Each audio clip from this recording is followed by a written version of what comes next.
नमस्कार, मी प्रसाद संजय जाधव. मी श्री पारस हायस्कूल मध्ये शिकत आहे. मी इयत्ता 10वीचा विद्यार्थी आहे. आमच्या प्रोजेक्टचे नाव आहे प्लास्टिकचा पुनर्वापर. भारत दरवर्षी 26,000 टन प्लास्टिक कचरा तयार करतो. 140 कोटी लोकसंख्येपैकी प्रत्येक जण प्लास्टिक वापरतो. 8 दशलक्ष टन कचरा समुद्रात जातो. 2050 पर्यंत माशांपेक्षा प्लास्टिकचे प्रमाण जास्त होईल. रस्त्यावरील प्लास्टिक गाई म्हशी खातात. त्यांचे आपण दूध पिलो तर मायक्रोप्लास्टिकचे कण आपल्या पोटात जाऊन आपण कॅन्सरचे शिकार होतो.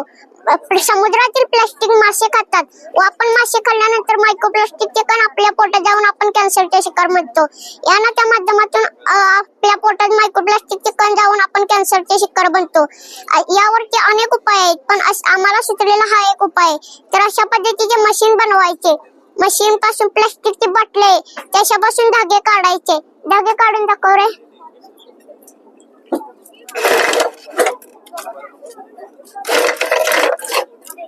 धाग्यांपासून आपण बादला, खुर्ची, झाडू, टॉयलेट क्लिनिंग ब्रश, फरशी क्लिनिंग ब्रश, दोरी आणि गार्डन हँगिंग, पक्ष्यांसाठी बॉटलची यूज करून धान्य ठेवायसाठी वापरू शकतो.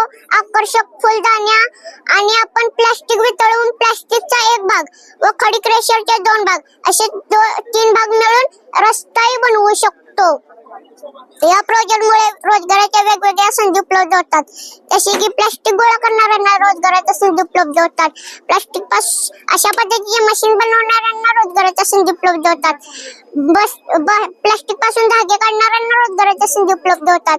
धाग्यांपासून वस्तू बनवणाऱ्यांना रोजगाराच्या संधी उपलब्ध होतात आणि वस्तू मार्केटिंग करणाऱ्यांना रोजगाराच्या संधी उपलब्ध होतात. या प्रोजेक्टमुळे भारत स्वच्छ तर बनेलच, पण सक्षमही बनेल. या प्रोजेक्टची सरकारने दखल घ्यावी व हा प्रोजेक्ट अंमलात आणावा. धन्यवाद.